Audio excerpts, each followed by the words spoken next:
दिल्ली में विधानसभा चुनावों का बिगुल बज चुका है और अब चुनावों को देखते हुए सभी राजनीतिक दल चुनावी रणनीति में जुट गए हैं।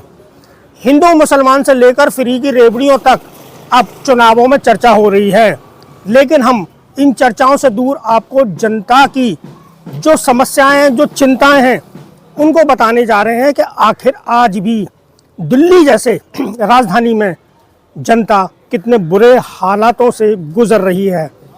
मेरे पीछे आप जो ये दृश्य देख रहे हैं, ये सदर विधानसभा की कठपुतली कॉलोनी का है। ये कॉलोनी 5.2 एकड़ में बनना प्रस्तावित थी। केंद्र सरकार के डीडीए ने 5 एकड़ से ज़्यादा की ज़मीन पर कठपुतली कॉलोनी के निवासियों को, जो ट्रांजिट कैंप में रहते हैं, उनको फ्लैट देने का वायदा किया था और पीपीपी मॉडल पे उनके लिए फ्लैट बनने थे, जिसमें 1 लाख रुपए जमा करने के बाद में वो फ्लैट इन लोगों को दिए जाने थे। 1 अप्रैल 2014 की समय सीमा तय थी, लेकिन आज 2024 है और 2025 का विधानसभा चुनाव भी आ गया है और लोकसभा चुनाव होकर जा चुका है। यहाँ अब जो राजनीति हो रही है वो ये हो रही है कि कठपुतली कॉलोनी के निवासियों के पास तीनों दलों के नेता आ रहे हैं, उनको प्रलोभन दे रहे हैं, उनको बता रहे हैं कि हम आपके साथ हैं। असल में उनके साथ वो सैद्धांतिक और व्यावहारिक रूप से है ही नहीं। यहाँ वार्ड 70 यानी शास्त्री नगर के निगम पार्षद मनोज जिंदल आते हैं और लोगों को झूठ परोस कर जाते हैं कि ये सारे काम दिल्ली सरकार के हैं, लेकिन हम हमेशा जनता को सच्चाई से रूबरू कराते हैं। ये ट्रांजिट कैंप पूरी तरीके से केंद्र सरकार के अधीन है, डीडीए के अधीन है, जो भाजपा के सांसद के अधीन आता है और भाजपा के ही निगम पार्षद की यहाँ झुग्गी बस्ती अभियान के तहत ड्यूटी लगी हुई है। उन्होंने ये कभी इनको नहीं बताया कि ये सारा विभाग उनकी सरकार के अधीन आता है।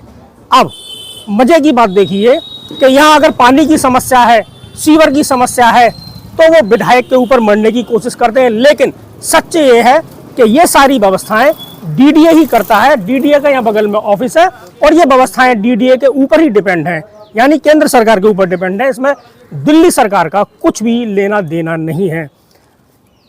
फ्लैट बनाने का वायदा 1 अप्रैल 2014 का था, अब 2024 है, यानी यहाँ के निवासियों को फ्लैट बना के दिए जाने तो और कॉमर्शियल कॉम्प्लेक्स बनना था। 10 साल ऊपर हो गए, लेकिन अभी तक फ्लैट का कोई नामो निशान नहीं है। कठपुतली कॉलोनी के निवासियों का जीवन नरकीय हाल में है और वो दिन ब दिन इंतजार कर रहे हैं कि केंद्र सरकार कब उनके रहने के फ्लैट बनाएगी, जिससे उनकी ज़िंदगी बहुत अच्छी गुजरे और वो गर्व के साथ, शान के साथ जी सकें। आज कठपुतली कॉलोनी की ये सच्चाई बताने में आपके सामने आया हूँ। सच्चे ये है कि ये कठपुतली कॉलोनी का पूरा रखरखाव केंद्र सरकार के अधीन है। यहाँ के कुछ लोगों से भी बात करेंगे और जानेंगे क्या पे नहीं है। ये तो यहाँ से जब मर्जी निकाल सकते हैं और जब मर्जी रख सकते हैं, लेकिन हमारा एम जो है वो तो ये है कि भैया हमें जहाँ से उठाया गया था वहाँ हमें हमारे फ्लैट मिल रहे हैं, तो उसके लिए तो हमें कम्प्रोमाइज़ करना ही करना पड़ेगा। फ्लैट का जो वादा था कि 2 साल में हम आपको दे देंगे, तो कुछ लोग जो थे वो 2014 में आए थे और कुछ लोग जो थे वो 2016 में आए हैं। तो 16 में लोग 17 तक सारे लोग आ चुके थे। अब 17 से देख लो, 2 साल का कमिटमेंट था। हमें यहाँ पे 8 साल हो गए हैं। जो 16 में आए थे वो लोग 8 साल हो गए उनको, और जो 14 में आए उन्हें 10 साल हो गए होंगे, लेकिन अभी तक हमें कोई फ्लैट नहीं मिला है। हर साल में कई बार वादे किए कि दिसंबर में मिलेंगे, नवंबर में मिलेंगे, दिसंबर में मिलेंगे, नवंबर में। अभी भी एक कम वादा है कि दिसंबर में हम आपको कुछ 700-800 फ्लैट दे देंगे। मतलब 1 दिसंबर और आ गया है, ये लास्ट दिसंबर आ रहा है। मतलब और दिसंबरों के करते करते 1 और दिसंबर एक और आ गया। जो कहना चाह रहे हो वो ये बात है। तो बात वो नहीं है दिसंबर की, बात वो है कि भाई हमें अगर दे देंगे तब तो हमें मिल जाएंगे। आप नहीं दोगे तो वादे तो चलते रहेंगे आपके। आप तो सरकार है और आप जैसे मर्जी कर सकते हैं, वादे कर जाते हैं। और तो ये किसके अधीन है? देखिए, ये सेंट्रल गवर्नमेंट के अधीन। सेंट्रल गवर्नमेंट के अधीन ये प्रोजेक्ट जो है वो पीपी प्रोजेक्ट है। पीपी प्रोजेक्ट, लेकिन सेंट्रल गवर्नमेंट के साथ है।